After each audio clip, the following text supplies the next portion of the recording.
One of the best parts about being an adult, in my opinion, is that you get to make your own money decisions. You make your own money and you can decide where it goes. So chances are you have a job and you get paid every month or maybe every other week. And that cash you get into your account, whatever you want to call it, your Gehalt, sueldo, salario, cash, paycheck, income, that is all fun and games until it seems like there's not enough to make it to the end of the month. Well, when it comes to making smart money choices, you have to budget, you have to divide your income and have a plan. Well, that's halt irgendwo auch the game. That's half English, half German, and I mean by that is it's part of the game, it's part of adulting. You kind of have to do these things if you want to manage your money wisely. It's part of being an adult to have an emergency fund for the unexpected, to have a retirement fund unless you want to work until you drop dead. So if we turn this around, it means you cannot be spending all of your money until the end of the month. You cannot be living paycheck to paycheck, because that means there's no room for savings, for an emergency fund, or for retirement. So what you have to do instead is divide your income, and part of it goes to taxes already.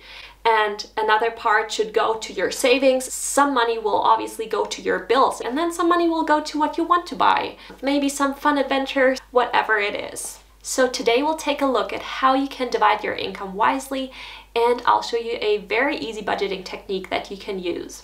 If you're new here, hi, my name's Rebecca and I make videos all about managing your money, saving, investing, all of these things. So please subscribe to my channel if you haven't already. And let's just start with the video. Let's start with a reality check. If you currently make 2,000 US dollars or 2,000 euros a month, and by the way, we're talking about the money that gets to your account. So taxes are already deducted. That's the money you get to keep. Let's say you make 2,000 a month. You should have an emergency fund of 6,000 to 12,000 euros or dollars saved up.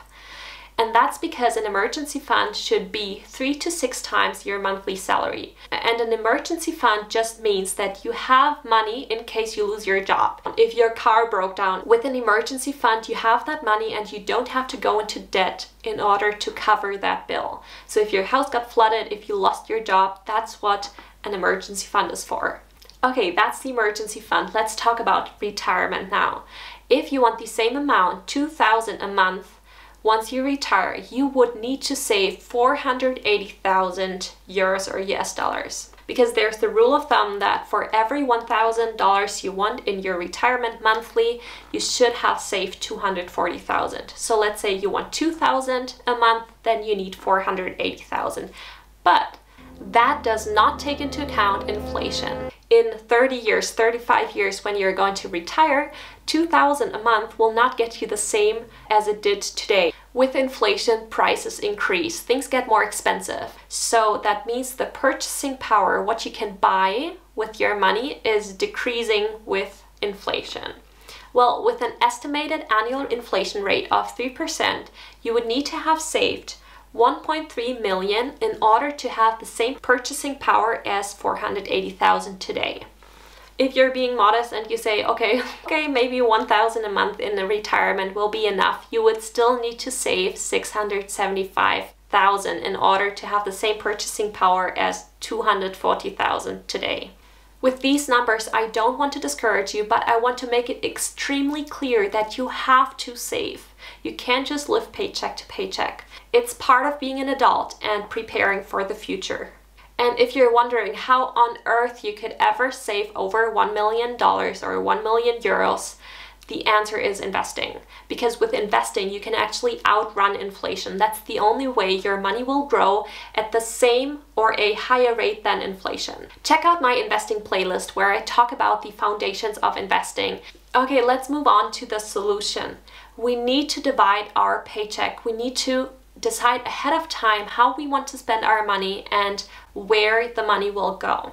Sound complicated? Well, there's a very simple approach called the 50-30-20 rule that we're going to look at now. It's one of the most recommended budgeting methods because it's easy to apply, it doesn't take a lot of time or effort, and you have a system in place that will help you to manage your money. It's called the 50-30-20 budgeting technique because 50% of your paycheck after taxes should go to your needs and obligations, everything you have to pay. 20% should go to your savings and debt repayment, and then 30% are your wants. You can spend them however you'd like. Okay, let's take a closer look at these three categories. The 50% that are your needs are things that you have to pay in order to live, in order to survive. So part of it, for example, is housing. You need a house, you need a place to live. So that will be your rent or your mortgage payments and utilities. So the next big category is transportation. So that will be your car payments, then maybe car insurance, gas, and or public transport. Then there's insurances. Things like healthcare is important, then any other insurances you might have, like life insurance, disability insurance, or a German favorite, Haftpflichtversicherung, which is your personal liability insurance. So all the insurances you have go into that category. And then depending on whether you have kids or not, your childcare will go in that. And obviously you have to eat. So basic groceries, what you need to survive, will go in there too. Okay, now let's talk about the 30% that you can spend on your wants. So some examples for wants are entertainment, electronics or other gadgets you want to get, vacation, hobbies, going out with friends, eating out, gifts, personal care products, makeup. So those are things you don't need to survive, but you want to spend your money on. Eating out, for example, because you could also cook a meal at home, which is a lot cheaper. A gym membership, because you could do workouts at home or go for a run. So there are some gray areas of things that could be either wants or needs, like a car, for example. Obviously, you need to get from point A to point B, and I just said that car or transportation would be a need. But if you want a very expensive car or the latest version instead of a more economical, cheaper option of a car, then the difference of the cheaper option to the one that you really want should go into the want category, and the rest is your needs. Does that kind of make sense? Well, you could go very much into detail with that, but you don't have to. So wants are all the little things that you spend money on to make life more enjoyable. So let's move on to the last category, the savings. And that includes things like your emergency fund. Then you have your retirement fund, and that includes contributions to your 401k, your IRA, or other options you have with your employer to save for retirement. Then you have other savings, for example, if you want to save for a house down payment, and also your other investments. So whatever you invest, save, that all goes into that category. Well, then there's debt repayment, and they say that your minimum payments that you have to make every month, they are part of the need category of the 50%. And then any extra payments that you make, any additional payment to pay down these loans quicker, is saving category. And if you've been wondering whether you should repay your debt first or start investing, that's a big topic and it could be an entire video, but let me say the following. So first of all, it depends on your preference. If you feel like the debt is really weighing you down and you're very concerned about all the debt that you have, pay back the debt first, obviously.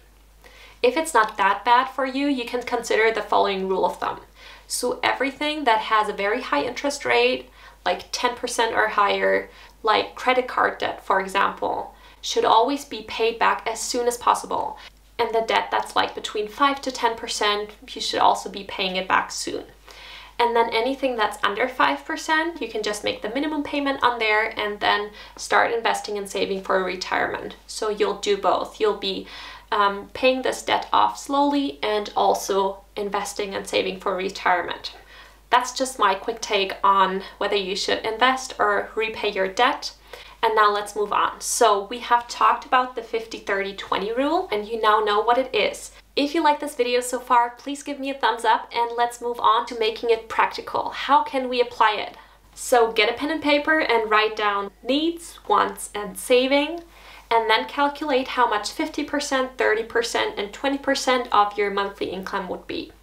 So let's say again you make $2,000 a month, so $1,000 would be your needs category, $600 your wants, and $400 your savings.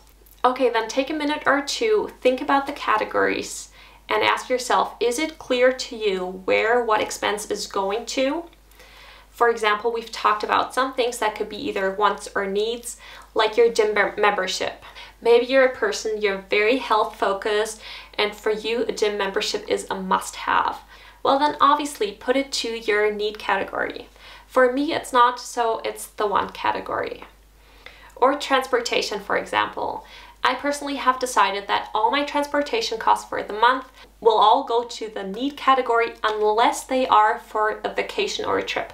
So if it's a weekend getaway or if it's a vacation, then these costs will go to want and all the rest to need. If you want to save 20% of your paycheck, you should make sure that you only have 80% available to you on the account that you spend money on the account that you pay things with. So the best thing is to have a monthly transfer to your savings account or your retirement fund, so that right when you get paid, your money will go automatically to savings and you don't have to worry about it anymore. By automating your savings every month, you make sure that you will not be spending your savings and you will only be spending the 80% that you can spend every month. One of the reasons the 50-30-20 technique is so easy to apply and so popular is that you don't have to be looking at every single category and budget a certain amount each month. And if you feel a little overwhelmed of finally taking care of your finances and building a budget, this is probably the easiest approach you can use.